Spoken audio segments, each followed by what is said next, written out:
8장 계속 공부하겠습니다. 로마서 8장 19절부터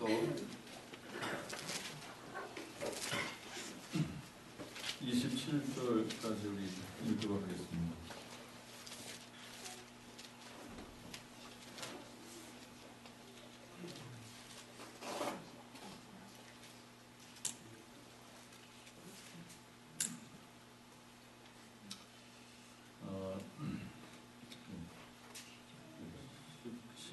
부터 27절까지 피조물이 고대하며 기다리는 자는 하나님의 아들이 나타나는 것이니 피조물이 사람 가운데 허무하기를 굴복하는 것은 자기 뜻이 아니요 오직 굴복케 하시는 분 말미암으니 피조물도 스스로 썩어지는 데 인해서 대방하여 하나님의 자녀들의 영광스러운 자유에 이르는 것을 바랍니다. 피조물이 다 이제까지 함께 탄식하며 함께 고통하는 것을 우리가 아나니 이뿐 아니라 우리 자신 곧 성령의 익은 열매를 가진 우리까지도 속으로 탄식하며 양육의 곧 우리 몸의 대속을 기다립니다. 우리가 소망으로 구원을 받았으며 보이는 소망은 소망이 아니니 보는 것을 누가 바라리요. 그러나 우리가 보지 못하는 것을 바라면 참으로 기다릴지니라. 이와 같이 성령도 우리 연약함을 도우시나니 우리가 마땅히 구할 바를 알지 못하나 오직 성령이 말할 수 없는 탄식으로 우리를 위하여 친히 간구하시느니라. 마음을 감찰하시니가 성령의 생각을 하시나니 이는 성령이 하나님의 뜻대로 성도를 위하여 간구하시니라.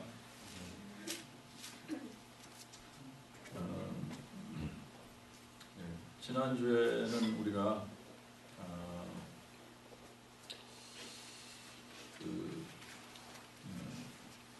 누가 그리스도 안에 있는 자냐, 누가 그리스도 안에 있는 자. 1절에 보니까 그리스도 안에 있는 자가 육신을 쫓지 않고 성령을 쫓아 행하는 자이다, 그렇게 이야기했습니다. 그런데 또 지난주 우리가 살펴본 바에 의하면 이 그리스도 안에 있는 자는 성령의 인도하심을 받는 자다. 성령의 인도하심을 받는 자고 또 성령께서 어떻게 우리가 하나님의 자녀인지를 증거하시는지, 그리고 또 성령의 인도함을 받는 하나님의 자녀들에게는 어떤 약속이 있는지, 이런 부분들을 살펴봤는데 오늘은 계속해서 이어지는 그런 그 양자의 영을 받아 하나님을 아바 아버지라 부르는 사람들에게 어떤 특별한 탄식이 있다라고 하는 겁니다. 특별한 탄식이 있는데 이 탄식은 예수님을 모르는 사람들에게는 이런 탄식이 없어요. 그러니까 이런 탄식이 있다. 이게 이제 그리스도인들의 특징이다라고 하는 겁니다. 그리스도인들, 그리스도 안에 있는 자의 특징, 그리스도 안에 있는 사람들의 특징 중에 하나가 특별한 탄식을 가지고 있는 사람들이다라고 하는 겁니다. 그 탄식이 무엇인지 우리 오늘 우리가 읽은 본문을 가지고 좀 살펴보도록 하겠습니다. 오늘 우리가 읽은 그 본문을 보니까 세 종류의 탄식이 나옵니다. 탄식이 나오는데 19절부터 21절을 보니까 피조물의 탄식이 있어요. 피조물의 탄식. 피조물도 탄식한다. 피조물이 우리와 함께하는 탄식이 있습니다. 자, 이제 피조물도 탄식한다는 얘기 처음 들어봤어요. 피조물이 탄식한다라고 하는 겁니다. 그런데 우리와 함께하는 탄식이에요. 우리와 함께하는 탄식. 22절을 다시 한번 보겠습니다. 22절을 보니까 피조물이 다 이제까지 함께 탄식하며 함께 고통하는 것을 우리가 아나니.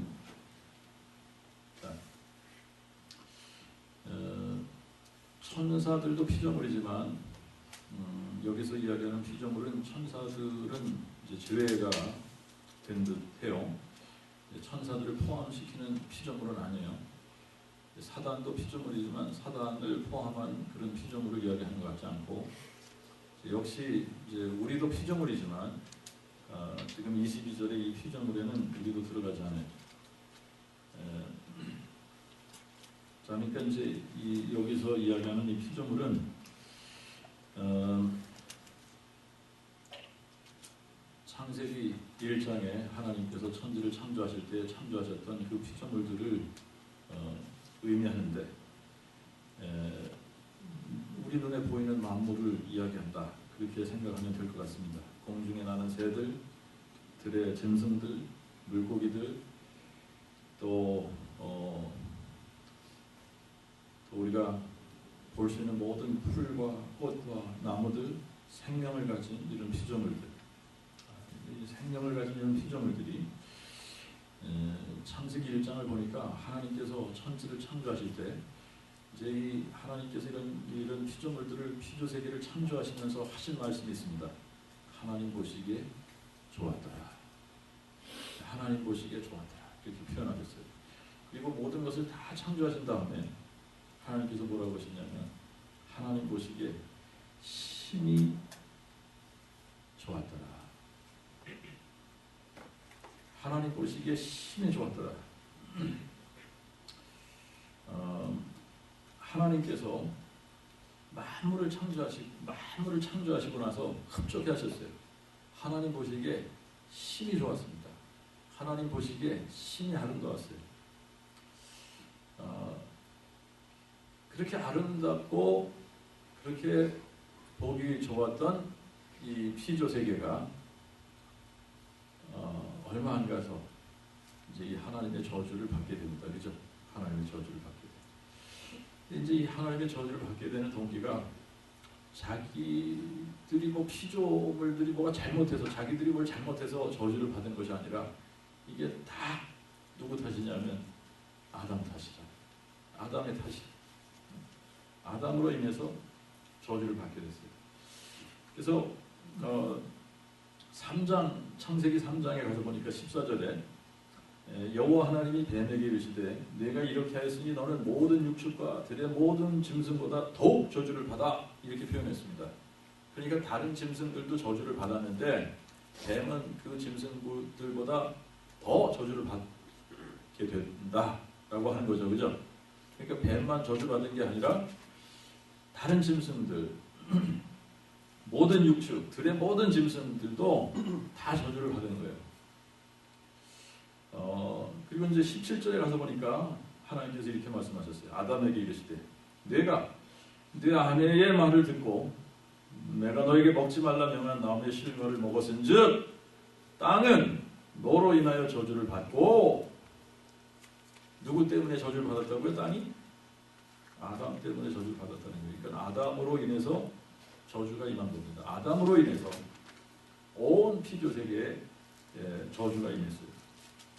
땅이 아담으로 인하여 저주를 받아서 땅이 가시덤불과 엉겅퀴를 내기 시작했다.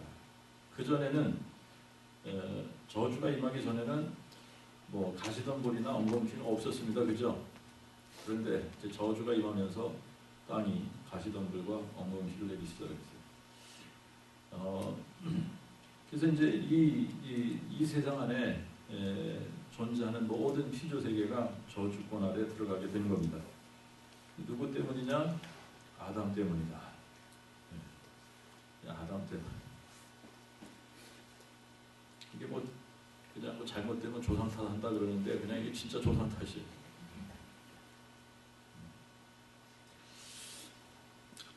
여러분 진짜 이제 이 사람들이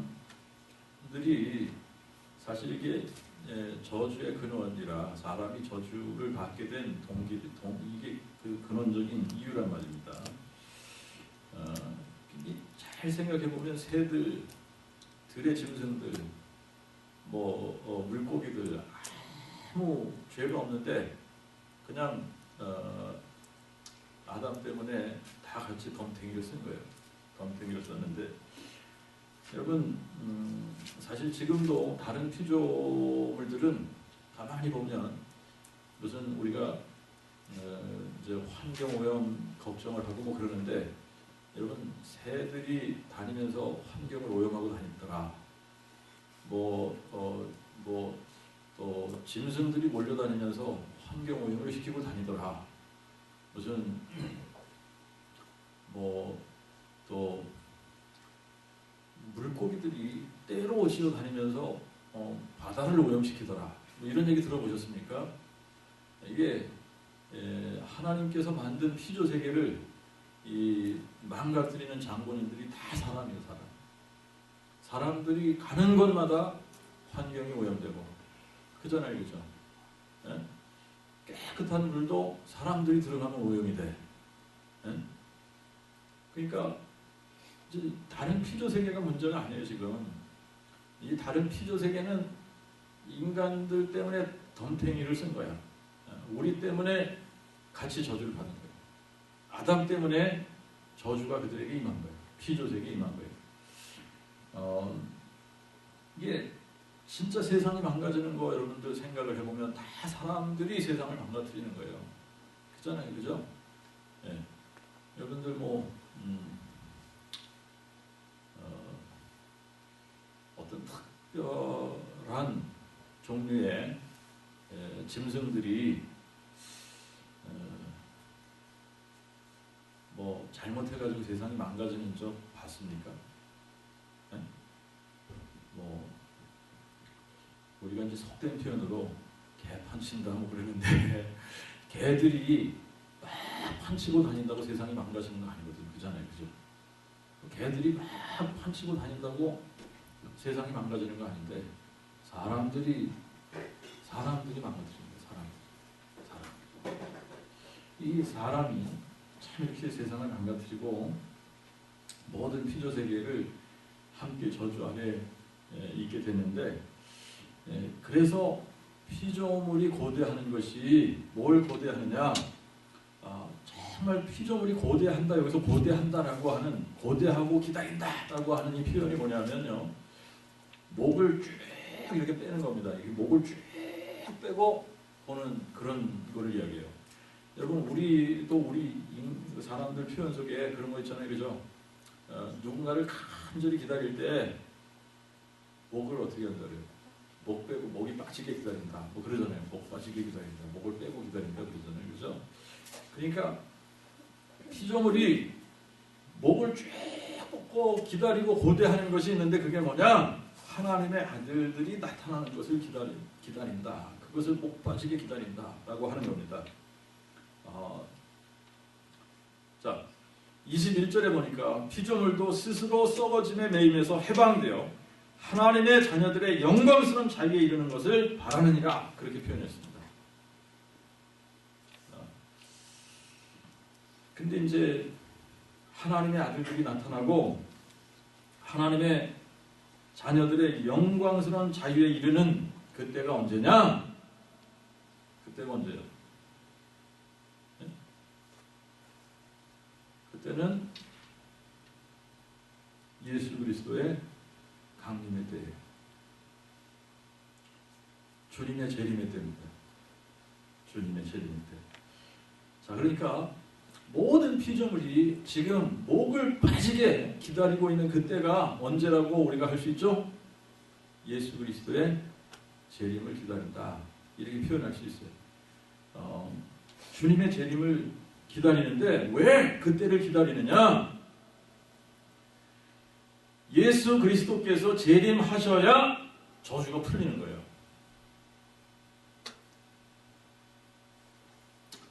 자, 예수님이 재림하실 때에 잃어버렸던 낙원을 다시 복낙원하는 때입니다. 그때가 잃어버렸던 낙원을 복낙원하게 돼, 잃어버렸던 에덴 동산을 다시 되찾게 되는 때가 예수님의 재림의 때예요. 그래서 모든 피조물이 목이 빠져라 하고 기다리는 그때가 언제냐? 주님의 재림을 기다린다. 이제 그 표현을 이제 22절에 보니까 뭐라고 표현했냐면, 피조물이 다 이제까지 함께 탄식하며 그랬습니다. 누구와 함께 탄식한다는 얘기예요? 우리와 함께 탄식하는 거다. 우리와 함께 탄식하는 거다. 그러니까 그리스도 안에서 모든 피조 세계가 우리와 함께 탄식하며 기다리는 때가 있는데 그때가 언제나 예수 그리스도의 재림의 때를 기다린다라고 하는 거예요. 자, 이거는 사실 이거는 하나님께서 우리에게 가르쳐 주셨기 때문에 우리가 아는 겁니다. 이게 우리가 만약에 지금 하나님께서 우리에게 어떤 능력을 주셔서 짐승들하고 대화를 하고 꽃들하고 대화를 하고 식물들하고 대화를 하고 대화할 수 있는 능력이 있다면 피조 세계가 정말 이건 피조물들이 이 주님의 재림의 때를 이렇게 학수고대하고 있다라고 하는 것을 이 피조물들이 이야기해 줄 거예요. 왜 그러냐면 하나님께서 지으셨거든. 하나님께서 만드셨거든요. 그죠? 그러니까 하나님은 아시는 거야. 왜 지금 우리가 살고 있는 이 시대가 어떻게 확 달라졌는지라고 하는 것을 어디서 찾아볼 수 있느냐면 여러분 이사야 11장을 한번 가서 보세요. 이사야 11장. 이사야 11장 6절부터 보면 이 천년왕국에 대한 묘사가 나옵니다. 천년왕국에 대한 묘사. 네? 천년왕국에 대한 묘사가 나오는데 그때에 이리가 어린 양과 함께 거하며 표범이 어린 염소와 함께 눕고 송아지와 어린 사자와 살찐 짐승이 함께 있어 어린아이에게 끌리며 암소와 곰이 함께 먹으며 그것들의 새끼가 함께 엎드리고 사자가 소처럼 풀을 먹을 것이며 그랬습니다. 사자가 소처럼 뭐요? 풀을 먹을 것이며 젖 먹는 아이가 독사의 구멍에서 장난하며 젖된 어린아이가 독사의 굴에 손을 넣을 것이라. 나의 거룩한 산 모든 곳에서 해됨도 없고 상함도 없을 것이니 이는 물이 바다를 덮음같이 여호와를 아는 지식이 세상에 충만할 것이니라. 예수님의 재림과 함께 이 땅에서 시작되는 것이 있습니다. 그것이 뭐냐면 천년왕국이라고 해요. 우리는 그걸 천년왕국이다 이렇게 표현을 하는데 이 천년왕국에는 누가 존재하지 않냐? 사단이 존재하잖아요. 사단이 이 천년 동안 어디가 있습니까? 무저갱에 가 있어요. 무저갱에. 그러니까 무저갱에 가 있기 때문에 사단이 활동을 못해. 그렇기 때문에 잃어버렸던 낙원을 다시 하나님께서 회복시켜 주시는 거예요. 복낙원하는 때입니다. 자, 그래서 이제 이 재림과 더불어 예수 그리스도의 재림과 더불어 천년왕국이 시작이 되는데 이제 이 천년왕국이 시작되기 전에 must take place 해야지 되는 것이 뭐냐면 교회의 휴거예요. 교회의 휴거. 그러니까 교회가 들림받고 교회는 그리스도의 신부잖아요. 그렇죠? 그리스도의 신부. 그리스도의 신부로 이 땅에서 세속에 물들지 않도록 자기 자신을 지키고, 그죠? 그래서 정말 신부로 정조를 지키는 그런 하나님의 그리스도의 신부, 하나님의 교회. 이 교회가 이제 신랑을 받게 되는 겁니다. 신랑을 받게 되는 거예요. 이제 신랑이 신부를 데리러 오시는 거죠, 그죠? 그래서 이제 공중에서 우리가 주님을 맞게 돼요. 그것을 휴거다 이렇게 이야기합니다, 그죠? 그 휴거가 있고, 그리고 이제 우리가 다 흰 옷으로 갈아입습니다. 하나님께서 우리에게 다 흰 옷을 주셔서 흰 세마포 옷으로 다 갈아입고, 그리고 이제 예수님께서 지상재림을 하실 때에 다 흰 세마포 옷으로 갈아입은 그리스도의 신부들이 그 뒤를 따라서 오는 거예요. 자, 그러면서 이제 이 땅에 뭐가 임하게 되느냐? 천년왕국이 임하게 되는데, 이제 그 천년왕국이 임하게 되면 이제 그리스도의 신부로 단장을 한 사람들이 이 천년 동안 하는 것이 있습니다. 천년 동안 주님과 더불어 뭐 한다고 그랬어요? 왕노릇한다. 주님과 더불어 왕노릇하게 된다 라고 하는 아담에게 하나님께서 이제 다스리는 권세를 주셨어요. 그러니까는 다스리는 권세를 주셨다라고 하는 것이 뭡니까? 왕 노릇하라고 하신 거예요. 왕 노릇하라는 권세를 주신 거예요. 그잖아요, 그죠? 하나님께서 지으신 모든 피조 세계를 다스리는 권세를 주셨어요. 그래서 모든 피조 세계가 누구의 권세 아래 있었느냐? 아담의 권세 아래 있었던 겁니다. 아담의 권세 아래 있었던 거예요. 그런데 아담이 범죄함으로 말미암아 누구의 권세 아래로 들어가느냐? 사단의 권세 아래로 자기가 들어가거든요. 그 사단의 권세 아래로 자기가 들어가면서 자기 권세 아래에 있던 모든 피조 세계가 함께 저주권 안으로 들어가는 거예요.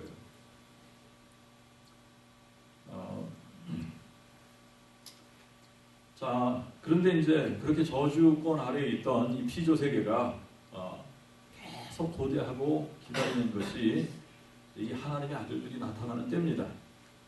그때가 언제냐? 그리스도께서 강림하시고 재림하시는 때다. 그래서 이 지상에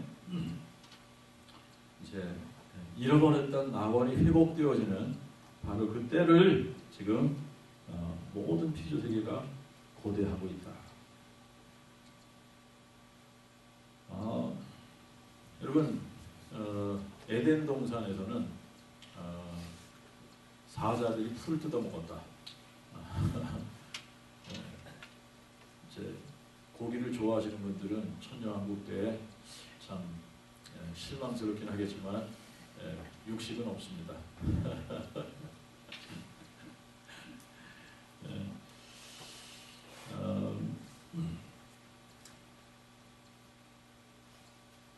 자,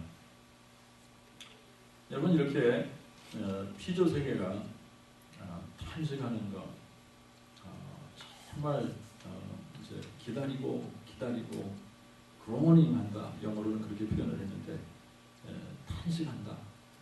정말 신음하는 거죠. 신음하는 거예요. 막 신음하는 겁니다. 자, 그런데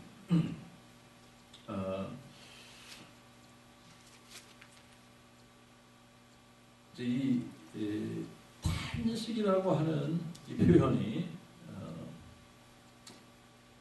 이제 바울이 굉장히 이제 좀 특별하게 이제 이거를 그 어디에 비교하면서 이런 단어를 썼느냐면 산모가 이제 해산을 할 때 해산의 고통이 있죠, 그죠? 해산을 할 때 그 해산의 고통이 너무 커서 비명을 지른단 말입니다. 바로 그것을 의미하는 거예요. 산모가 해산할 때 그 신음하다가 비명 소리를 내는 바로 그것을 여기서 탄식이라고 표현을 한 겁니다. 그러니까 이제 이게 무슨 의미로 그렇게 바울이 썼느냐 하면 여러분 사람들이 탄식하는 이유가 뭐예요?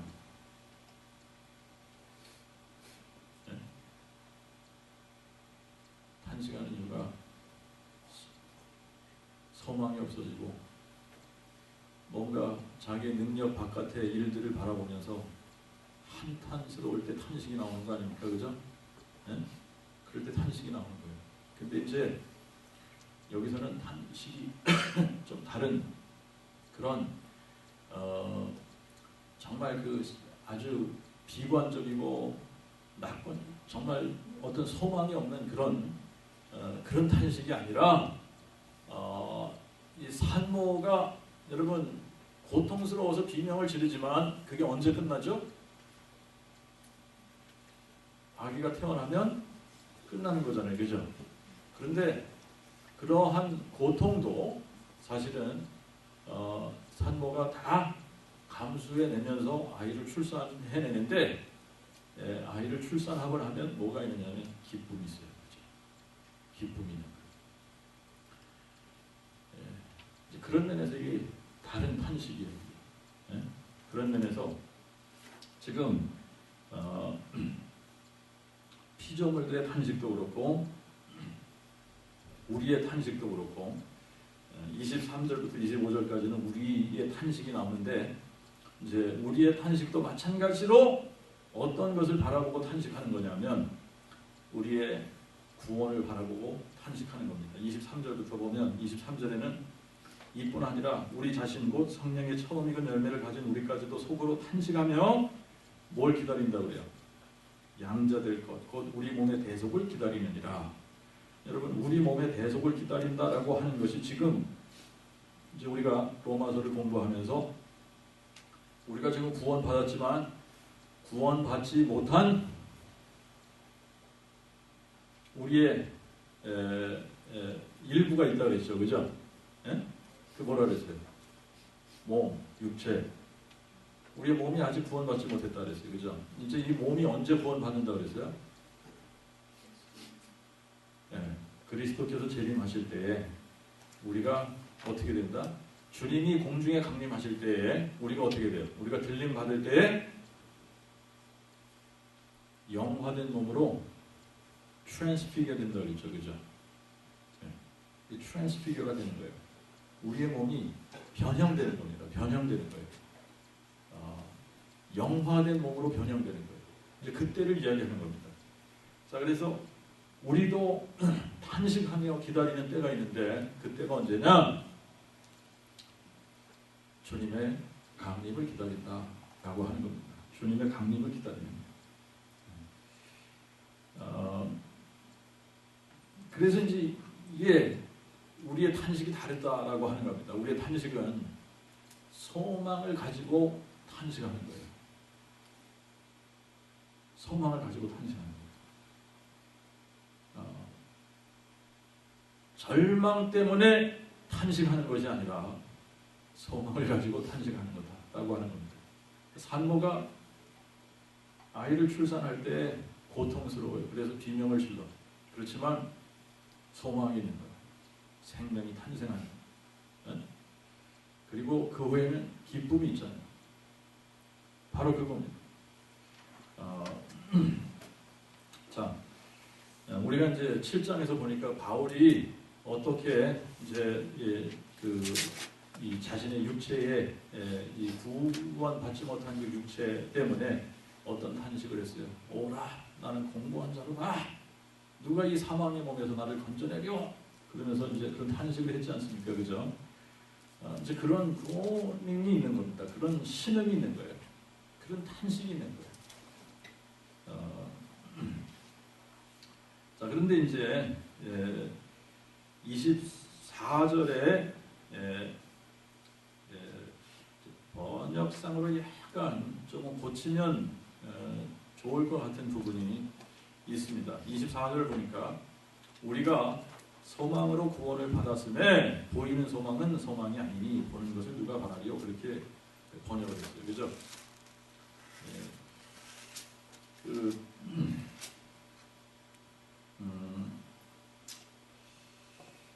자, 영문 번역을 비교를 해보면 영문 번역이 지금 우리가 소망으로 구원을 받았나니 이렇게 영문 번역이 되어져 있는 번역본들이 여러 개가 있습니다. 그런데 이제 전수 성경의 영어 번역본을 보니까 For in hope we have been saved 그렇게 번역을 했어요. 다른 영어 번역본에도 이렇게 번역을 한 번역본들이 있습니다. In hope we have been saved 그렇게 번역을 했어요. 자, we have been saved by hope 그러면 우리 번역처럼 그렇게 번역을 해야지 돼요. 우리가 소망으로 구원을 받았다니 이렇게 번역을 해야 됩니다. 그죠? 근데 이제 이게 참 이게 말이라고 하는 것이 다르고 다르다 이런 표현이 있습니다. 그죠? 이게 짝대기 하나가 이렇게 갔냐 이렇게 갔냐에 따라서 이게 의미가 달라진다는 얘기예요. 에? 근데 여기서도 마찬가지예요. 이거를 우리가 소망으로 구원을 받았다 이렇게 번역을 할 것이냐 아니면 in hope 소망 중에 구원을 받았다 이렇게 번역을 할 것이냐에 따라서 의미가 달라지는 겁니다. 의미가 달라지는 거예요. 근데 이제 바울의 신학을 우리가 바울이 쭉 주장하는 것을 보면 we have been saved by faith and faith alone. 우리가 믿음으로만 구원받는다라고 하는 것이 바울의 신앙이에요. 그리고 성경이 이야기하는 거예요. 믿음으로. 근데 우리가 소망으로 구원을 받았다 그러면 뭐지? 이렇게 되지 않습니까? 그죠? 그런데 믿음과 소망은 같이 가는 거기 때문에 사실 소망으로 구원을 받는다 그래도 특별한 문제가 없습니다만, 근데 이제 아다르고 어다르다고 여기서 바울이 어떤 의도로 썼을까라고 하는 겁니다. 그런데 이제 우리가 이렇게 보면 조금 더 바울이 쓰는 의도를 우리가 좀 찾아갈 수 있는 번역이 아닐까라고 하는 거예요. 영어 번역처럼 for in hope, 우리가 소망으로 구원을 받았다 이렇게 하기보다 우리가 소망 중에 구원을 받았음에, 보이는 소망은 소망이 아니니 보는 것을 누가 바라리요. 그러나 우리가 보지 못하는 것을 바라면 참으로 기다릴지니라 라고 하는 그 이제 말로 봐서, 그런 이제 글로 봐서 지금 이제 바울이 이제 우리 구원을 받았는데, 구원을 받은 것이 성화, 칭의부터 시작을 하지 않습니까? 칭의, 성화, 영화, 이게 딱 포장이 돼서 완 제품으로 우리에게 구원이 여기 있다, 받아라! 이러면서 주어진 것이 아니라 The best is yet to come. 구원이 시작이 됐어요. 그죠? 그런데 이제 더 좋은 것이 기다리고 있는 거예요. 응?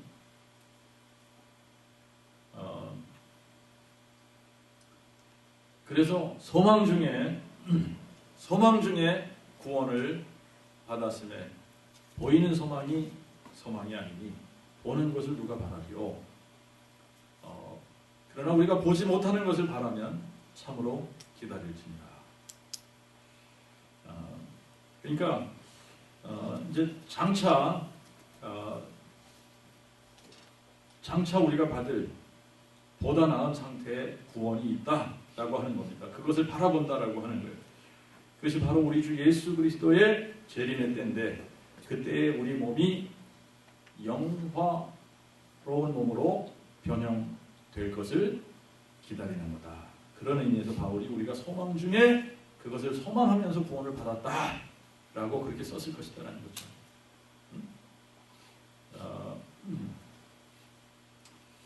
자, 예수 믿는 사람들에게 있어서 이거를 이제 영어로 표현을 하면 blessed hope, blessed hope, 복스러운 소망, 뭐 이렇게 이제 표현을 해야 되는데, 예수 믿는 사람들에게 가장 복스러운 소망이 뭐냐라고 하는 겁니다. 예수 믿는 사람들에게 최고의 복된 소망이 뭐냐? 성경은 디도서 2장 13절을 보니까 예수 믿는 사람들의 최고의 복된 소망은 예수 그리스도의 강림의 때입니다. 그리스도의 강림. 위대하신 하나님, 곧 우리 구주 예수 그리스도에 대한 복스러운 소망과 그의 영광스러운 강림을 기다리게 하셨으니, 우리에게 있어서 최고의 복된 소망이 있다라고 한다면 정말 우리가 기다리고 목을 빼고 기다려야지 될 그러한 사건이 하나 있다라고 한다면 그게 바로 우리 주 예수 그리스도의 재림의 때다.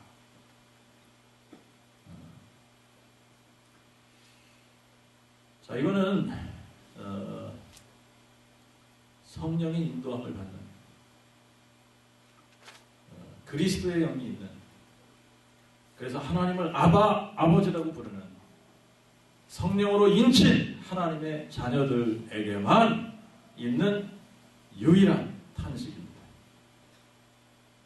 이 탄식은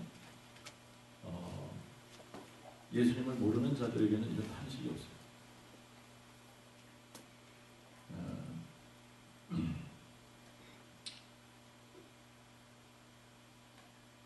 이제 어떤 면에서 이걸로도 우리가 우리 자신을 한번 테스트해 볼 수도 있어요. 그죠? 정말 내가 그리스도의 재림을 소망하고 있는가라고 하는 겁니다. 정말 나는 우리 주 예수 그리스도의 나타나신 그리스도의 강림하신 그것을 내 인생 중에 가장 복스러운 소망이라고 생각을 하는가라고 하는 겁니다.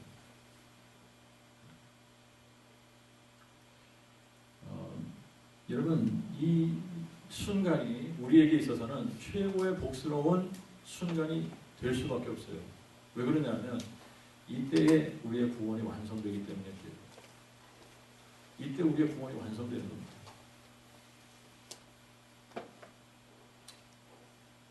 우리의 구원이 완성되면 우리의 몸, 썩어질 몸, 죽을 몸,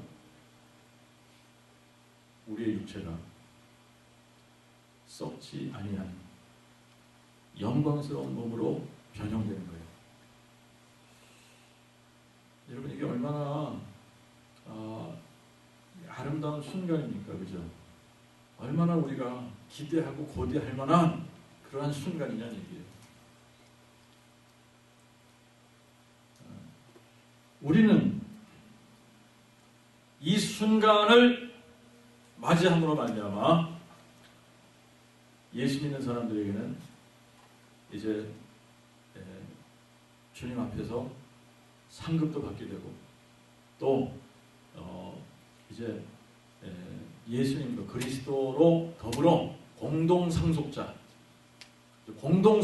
돼서 왕 같은 제사장을 이 땅에서 행세할 수 있는 그때가 되는 거예요. 자, 그래서 이제 정말 우리가 이 땅에서 그리스도와 함께 왕같이 다스리게 된다라고 하는 겁니다. 그러니까 우리에게는 이 순간이 영광스러운 순간이고 정말 우리가 기다릴 만한 순간인데 예수 믿지 않는 사람들에게는 사실 이 때를 뭐 예수님의 강림하심이 그렇게 기대되어지고 기다려지는 때가 아니에요. 왜 그러냐면 예수 믿지 않는 사람들이 예수님의 재림의 때를 기대한다 그러면 조금 문제가 있는 겁니다.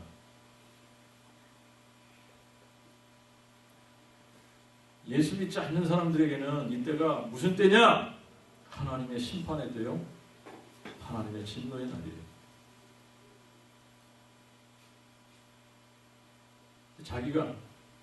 자기에게 심판이 임하고 진노가 임하는데 그때를 기다릴 사람이 누가 있어요? 그죠?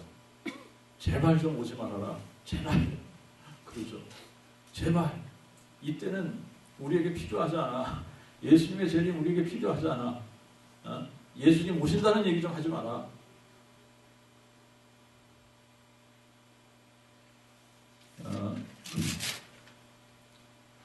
그러니까 이제 정말 여러분들이 예수 그리스도에 대한 재림에 대한 소망이 있으면 우리가 그리스도의 재림에 대한 이야기를 할 때 관심이 있어야 돼요.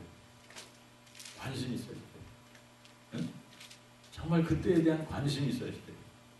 그런데 여러분, 우리가 마지막 때 이야기를 하고 계시록 이야기를 하고 예수 그리스도의 재림의 때를 이야기하고 그러면 싫어하는 사람들이 있습니다. 교회 다니는 사람들 중에서도 맨날 그런 얘기 해가지고 뭐 사람들 무섭게 만들어 이러면서 싫어하는 목사들도 그런 사람들이 있어요. 목사들도 왜 괜히 그런 얘기 해가지고 교인들 겁 주고 무슨 겁을 줘?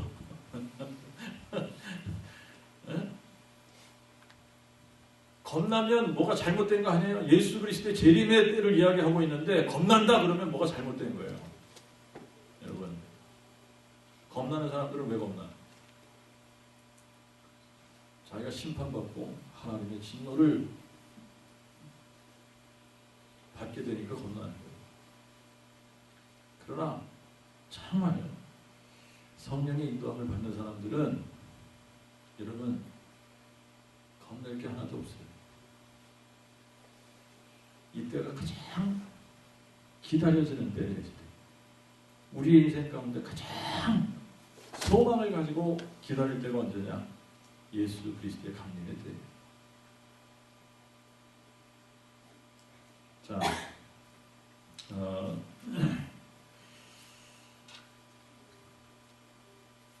이게 우리의 탄식인데 세 번째 탄식이 시작을 합니다. 그런데 여러분 세 번째 탄식을 보니까 약간 좀 다른 탄식이긴 합니다만 성령께서도 탄식하신다라고 하는 겁니다. 성령께서도 탄식하신다.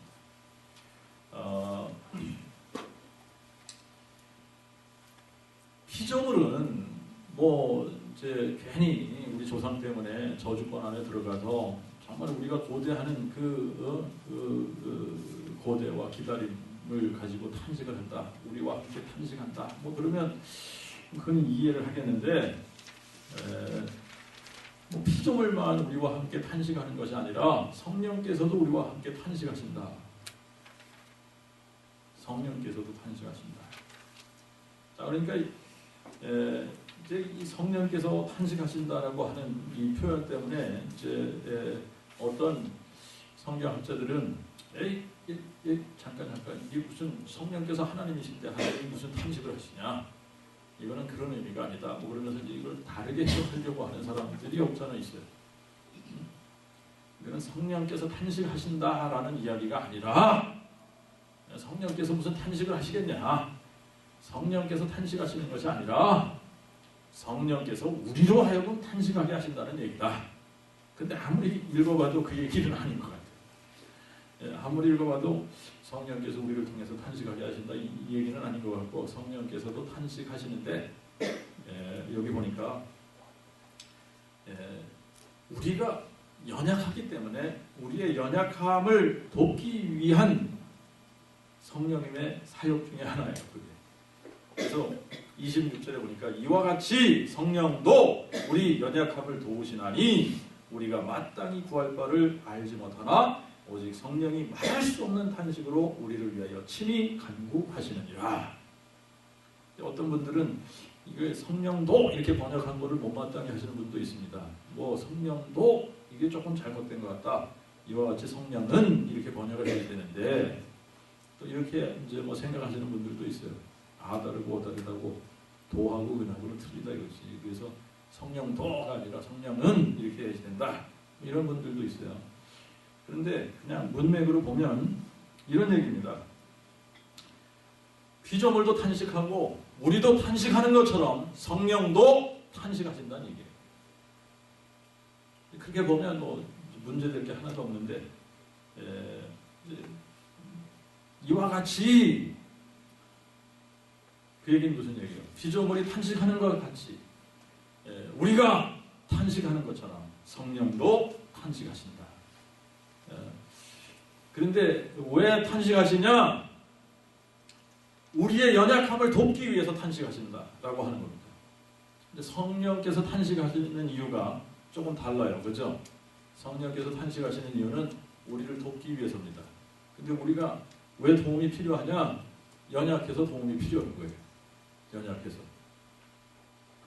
여러분 도움이 필요 없는 사람들 있지 않습니까? 그죠? 도움이 필요 없는 사람들.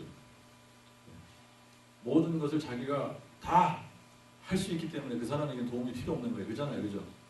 다 자기가 혼자 알아서 할 수 있는데 무슨 도움이 필요해요. 그죠?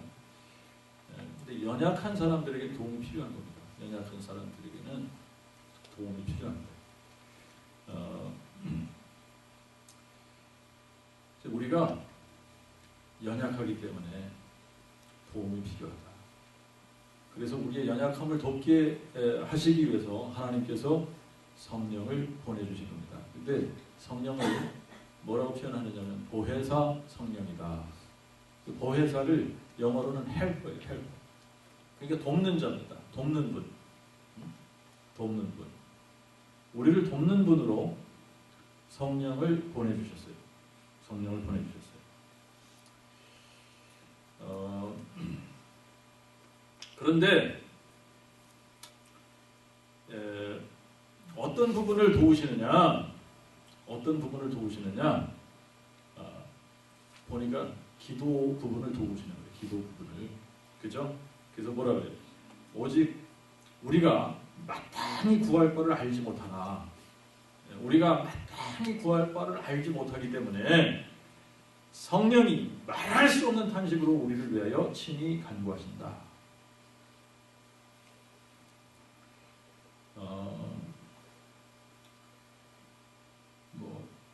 성령께서 탄식하시는 이유가 뭐라고요? 우리가 연약해서 뭘 몰라요? 뭘 구해야 되는지 몰라서, 뭘 구해야 되는지 모를 때 탄식하면서 우리를 위해서 기도하신다라고 하는 겁니다. 그러니까 성령을 탄식하게 안 하시려면 여러분들이 어떻게 해야 돼요? 구할 바를 알아야 돼.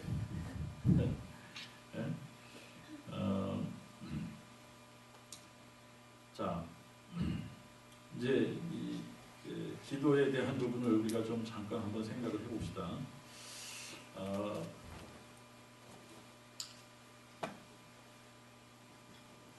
몇 시간씩 무릎 꿇고 기도하는 사람들이 있습니다.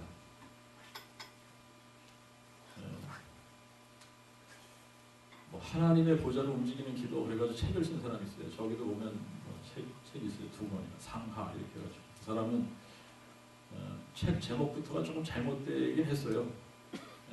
하나님의 보좌를 움직인다. 자기가 무슨 하나님의 보좌를 움직여. 그죠? 근데 이제 그 사람은 진짜 밥 먹고 기도하고 잠은 거의 안 자는 것 같고 무릎 꿇고 6시간, 8시간 보통 기도하는 그런 삶을 사는 것 같은데 그러고 이제 직장을 가고 또 직장 갔다 와서 또 기도하고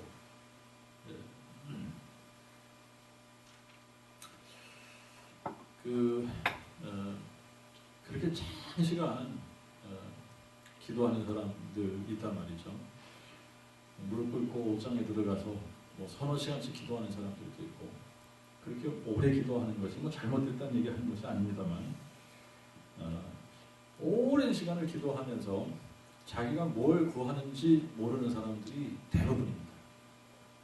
자, 거의 대부분 그렇게 오랫동안 기도하는 사람들의 특징이 있습니다. 특징이 뭐냐면 방언으로 기도해요. 자, 그런데 그 사람한테 물어봐요. 방언으로 무슨 기도했어? 자기도 몰라.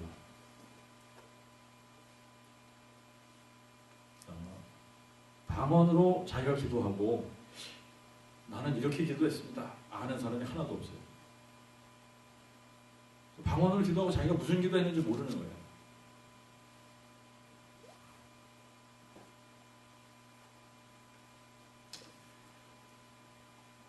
하나님의 뜻대로 구했다고 어떻게 얘기할 수 있어요?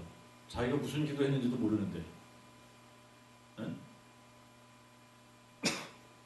누구 비방하는 소리를 하고 욕을 했는지 하나님을 찬양하는 얘기를 했는지 자기도 몰라.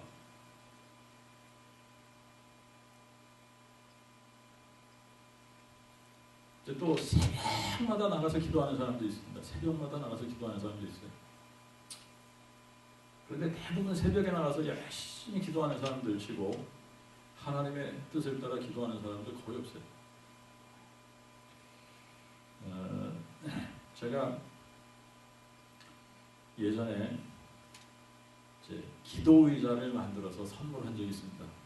나무를 깎고 이제 우리 집에 있는 나무를 자를 재가지고 톱으로 자르고 페인트 칠을 하고 또 이렇게 각을 이렇게 접히도록 해가지고 거기다가 또 이렇게 뭘 만들어서 이렇게 딱 앉으면 무릎 꿇고 착 앉을 수 있는 그런 이제 기도 의자를 만들어서 사람들한테 선물을 한 적이 있어요. 그 중에 한 사람 제가 선물을 하면서 새벽마다 와서 기도를 하는데 참 신기하다, 연구 대상이다 그러면서 제가 선물한 적이 있습니다. 그런데 사실 대놓고 뭐라고 할 수 없기 때문에 이제 그러면서 이제 기도 의자를 선물을 해주긴 했는데 다른 사람들도 이렇게 새벽에 나와서 기도하는 사람들을 선물을 해주고. 근데 사는 걸 보면 안 오시다는 거예요.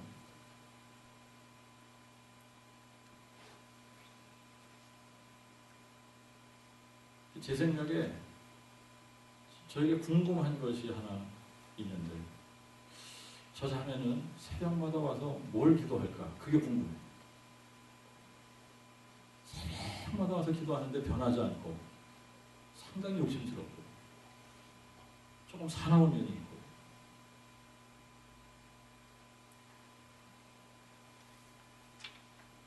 어려운 사람을 착취하고 도대체 뭘까? 뭘 기도할까? 근데 자만 새벽마다 나와서 기도해.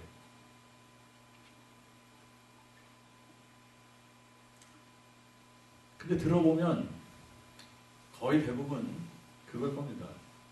장사 잘 되게 해주십시오. 우리 애들 잘 되게 해주십시오.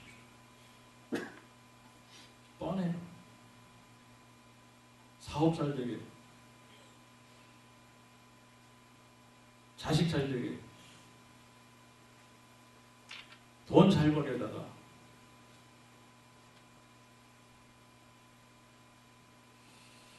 또 이제 한국은 입시 때가 되면 100일 특별 기도 뭐 이런 거 하잖아요. 뭔가 뭐 100일 특별 기도를 하는지는 모르겠는데 뭐 이런 플랜카드까지 걸어놓고 그런 거 한단 말입니다. 그러면 입시 때가 되면 엄마들이 그 새벽을 깨우고 예배당을 이룬다는 거 아니에요. 그 사람들이 와서 기도하는 게 뭐예요?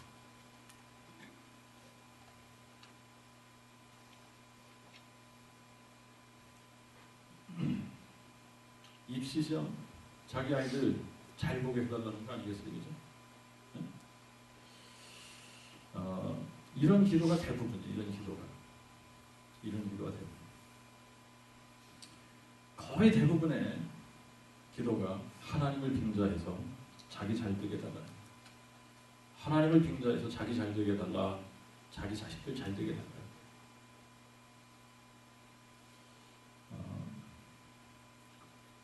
이런 기도를 들으면 저도 탄식이 저절로 나오는데 성령께서 탄식이 안 나오실 리가 없어요.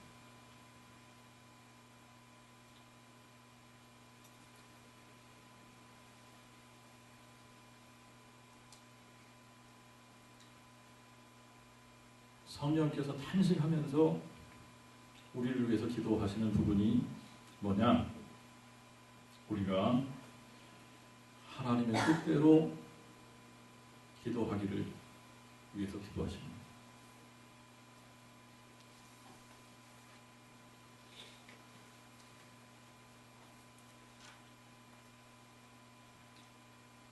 자, 27절을 보십시오.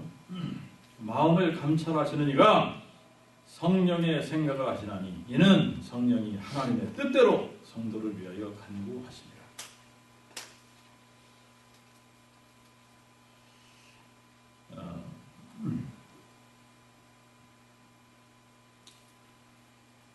여러분 주님도 겟세마네 동산에서 기도하시면서 이렇게 기도하셨습니다. 원하옵기는 할 수만 있다면 이 잔을 좀 내게서 피하게 해달라고 기도하셨지만 그러면서 뭐라 그러셨어요? 끝에 가서 내 원대로 마옵시고 아버지의 원대로 하옵소서. 내 뜻대로 마옵시고 아버지의 뜻대로 하옵소서. 그거예요. 아버지의 뜻대로. 그래서 기도의 핵심은 아버지의 뜻이 이루어지는 거예요. 기도의 핵심은 여러분 우리의 소원을 우리가 크리스마스 때가 되면 산타클로스에게 무슨 우리의 위시리스트를 쭉 적어가지고 어디다가 이렇게 갖다 놓고 하는 그런 게 아니란 말입니다. 그런데 대부분 기도를 그런 식으로 가르쳐요. 원하는 소원들을 다 일일이 구체적으로 적어서 하나님을 뭘로 생각하도록 자꾸 만드느냐면 요술쟁이 진이로 생각하도록 만드는 거예요.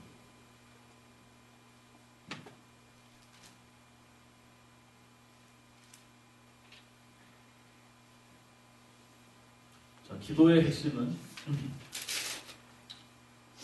주님께서 우리에게 제자들이 기도를 가르쳐 주십시오 했을 때 주님께서 기도를 가르쳐 주시면서 기도의 핵심을 가르쳐 주셨습니다. 그게 뭐냐면 주님의 나라를 위해서 기도하는 겁니다. 하나님의 나라를 위해서 기도하는 겁니다. 하나님의 나라의 핵심은 뭐냐? 아버지의 뜻이 하늘에서 이루어진 것처럼 땅에서도 내 안에서 내 삶 가운데서 이루어지이다 이겁니다. 그러니까 하나님의 뜻에 내가 순종할 때만 하나님의 뜻이 내 삶에서 이루어지는 거예요.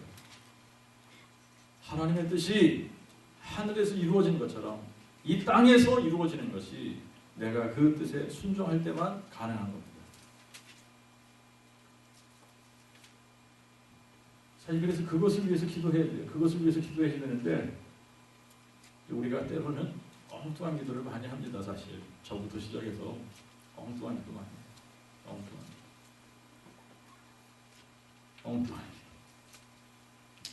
아버지여 제 소원이 여기 있나이다. 들어주시옵소서. 좋으신 아버지 하나님, 능력이 많으신 아버지 하나님, 이것 하나 못 들어주실 리 있습니까? 들어주십시오. 그런 식으로 기도한다니까요.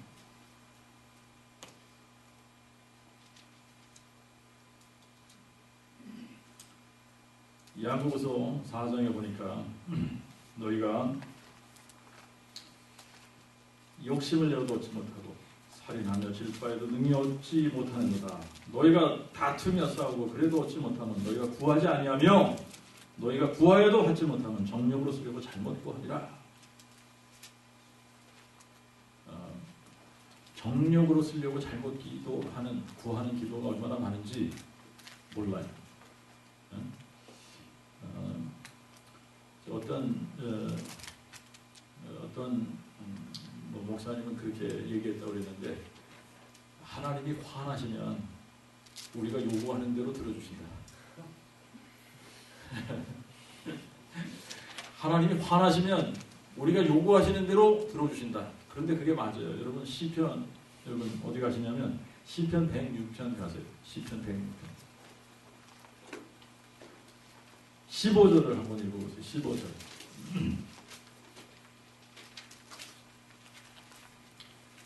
15절을 보면 여호와께서 저희 요구를 들어주셨을지라도 뭐라 그랬습니까? 저희 영혼을 쇠약해 하셨도다. 에? 이게 무슨 얘기예요? 광야에서 이스라엘 백성들이 하나님께서 만나를 내려주시니까 만나를 잘 먹다가 지겨워졌어. 그러니까 투정을 부리기 시작했습니다. 하나님께 요구하기 시작했어요. 고기를 달라. 고기 먹고 싶다.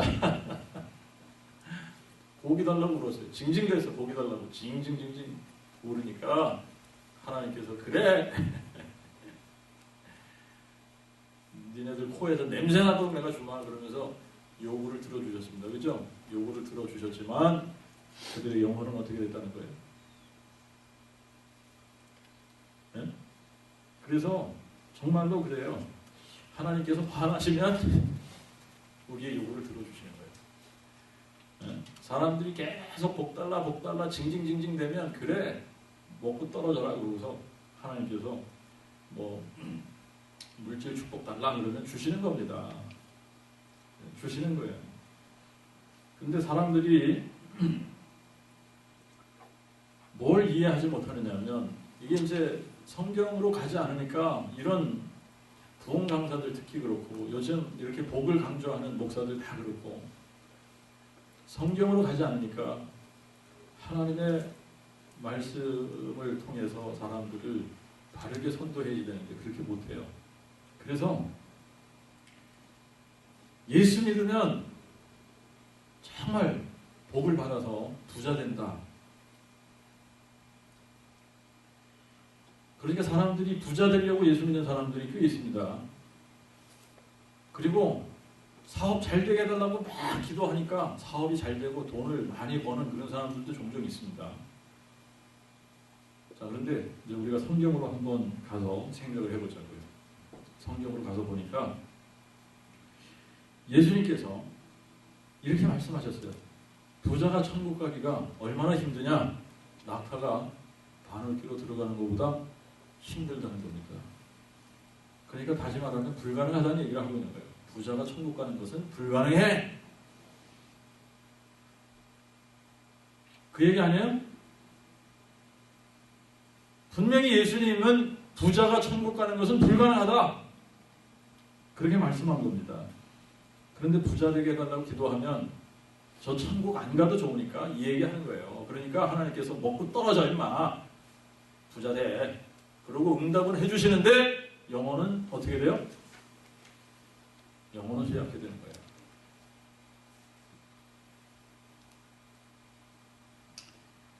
디모데전서 6장 가서 보세요. 디모데전서 6장 9절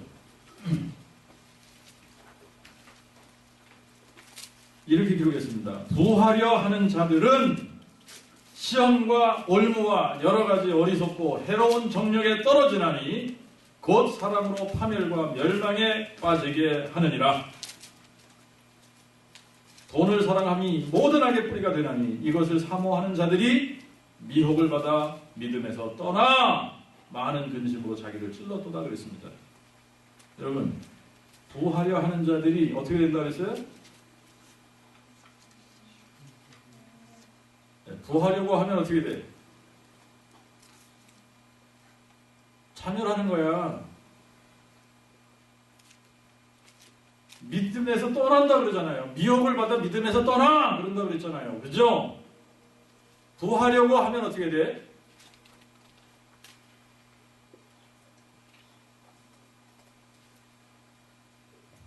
제가 우리 학생들하고 어떤 뭐 이렇게 기도 좀 오래된 얘기입니다만 기도 모임에서 야 기도 제목 너희들 뭐 위해서 기도할래? 기도 제목 해놔봐. 그랬더니 어떤 애가 저는 부자 되고 싶습니다. 돈 많이 벌고 싶습니다. 그러더라니까요. 그리고 돈 많이 벌어서 뭐 하려고 그래? 그랬더니 선교하려고 그러는데 선교를 돈으로 하냐?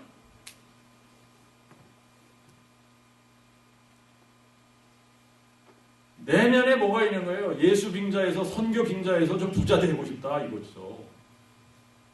돈 많이 벌어봐요. 선교 하나.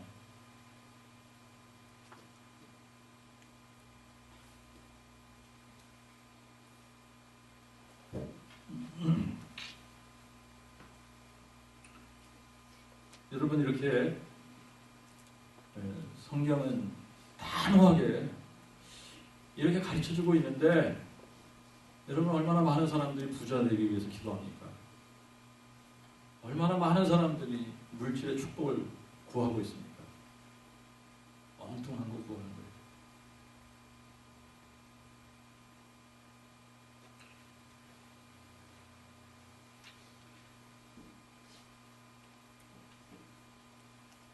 자, 이 디모데전서 6장 9절 그 전에 보면 바울이 뭐라고 그랬어요? 사람이 나올 때 가지고 나온 거 있습니까? 죽을 때 가져가는 거 있어요?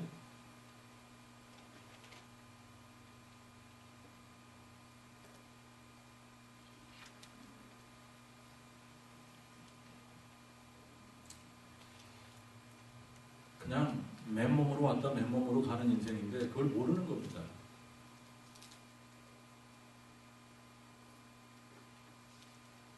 그걸 모르니까 미혹을 받는 거예요. 미혹을 받아서 믿음에서 떠나는 겁니다. 그래서 자기 영혼을 스스로 자기 욕심 때문에 쇠약해 하는 거예요. 멸망에 빠지는 거예요.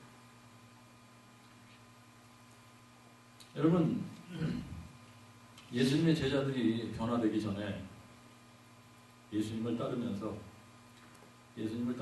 동기가 순수하지 않은 부분들이 없지 않아 있었어요.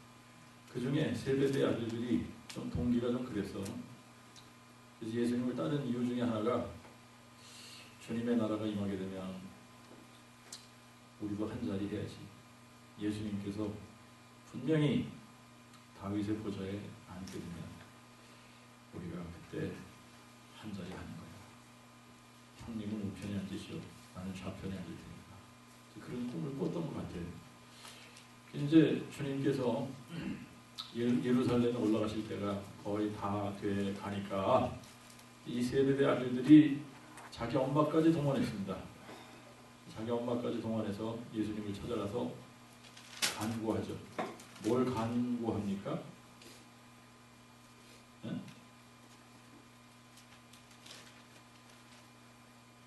주님이 권좌에 앉으시거든 우리 아들들을 한 놈은 주님의 우편에 한 놈은 주님의 좌편에 앉게 해주십시오.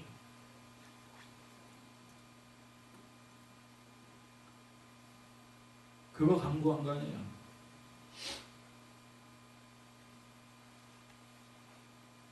그럴 때 예수님의 대답이 예수님께서 이렇게 대답했습니다.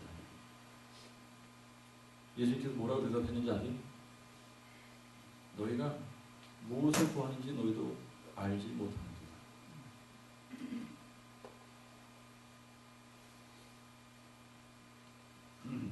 오늘 본문에 보니까 우리가 연약해서 우리가 마땅히 구할 바를 알지 못할 때에 성령께서 말할 수 없는 탄식으로 우리를 위하여 친히 간구하신다는 겁니다.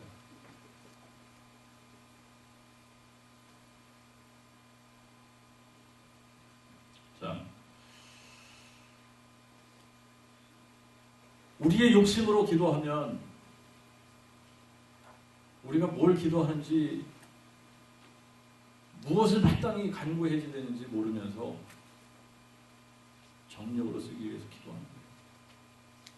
잘못 기도하는 거예요. 그럴 때마다 성령께서 탄식하시면서 우리를 위해서 기도하시는 겁니다.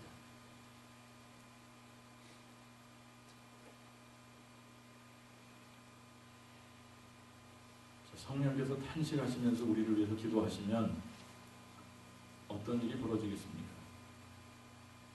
여러분 끝까지 성령께서 우리를 위해서 탄식하면서 기도하시면서 우리가 잘못 기도하는 것을 하나님께서 한 번만 들어주시지요 뭐 이러면서 탄식하면서 기도하시겠습니까? 네?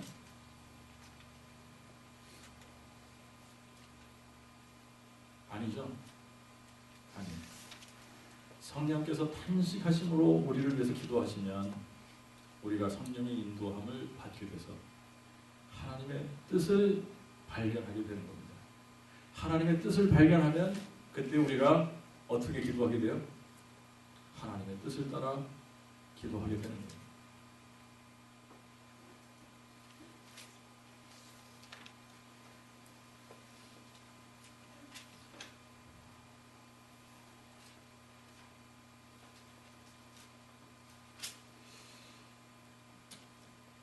자, 성령께서 여러분 안에서 여러분을 위해 탄식함으로 기도하시면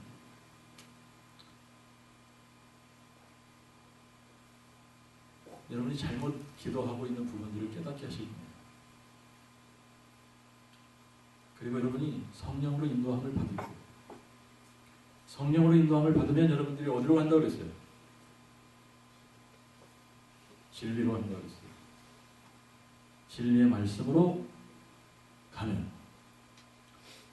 하나님께서 우리에게 무엇을 간구하라고 그러는지 알게 되는 거예요.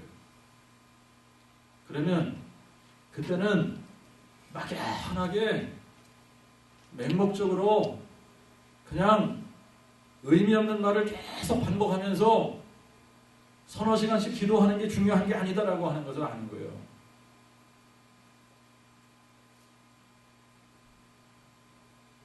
그게 중언부언입니다. 중언부언. 똑같은 말을 계속 반복하는 거예요. 마치 주술을 외우듯이.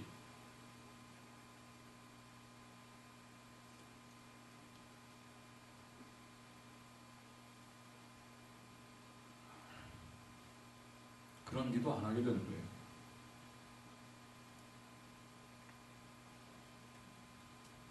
그리고 성령의 인도함을 받으면 더 이상 자신의 정력을 위해서 구하지 않게 돼요. 성령 인도함을 받으면 더 이상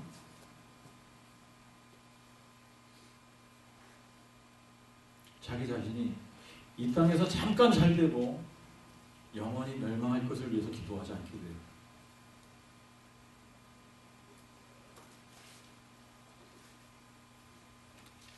성령의 인도함을 받으면 기도가 달라지게 되어져 있습니다. 어떻게 기도해요? 아버지의 뜻이 하늘에서 이루어지는 것처럼.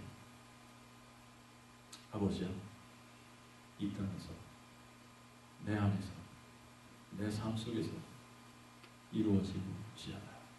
그러면 어떻게 하겠다는 거예요? 주의 말씀에 내가 순종하겠나이다, 그 얘기예요. 말씀하옵소서. 주님의 뜻대로 행하겠나이다. 먼저 하나님의 나라와 그 의를 구하는 사람이 되는 겁니다.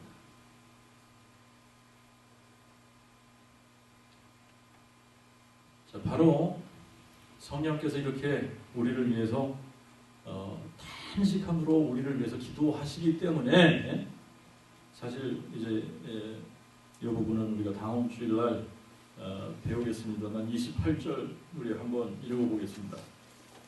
우리가 알거니와 하나님을 사랑하는 자, 곧 그 뜻대로 부르심을 입은 자들에게는 모든 것이 합력하여 선을 이루느니라.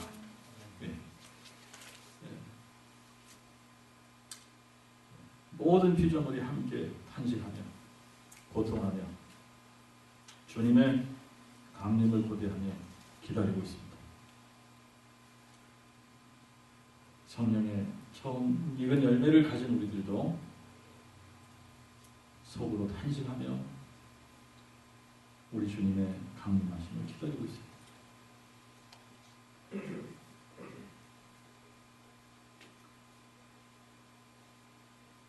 성령께서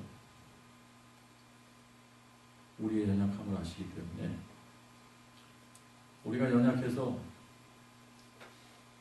무엇을 간구해야 될지 마땅히 구할 바를 알지 못하고 있을 때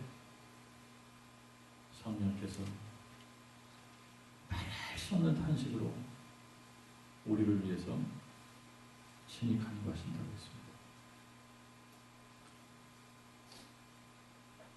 그래서 소망 중에 우리가 구원을 받고 보지 못하는 것을 바라기 때문에 참고 기다리며 하나님의 뜻을 구하는 사람들이 되는 겁니다. 우리가 이렇게 살아갈 때 정말 하나님을 사랑하는 사람들, 성령의 인도함을 받는 모든 사람들, 우리 안에 성령께서 역사하시는 그 역사하심이 있기 때문에 그리스도 안에 있는 모든 사람들에게 모든 일이 합력해서 선을 이루어 나갈 거예요.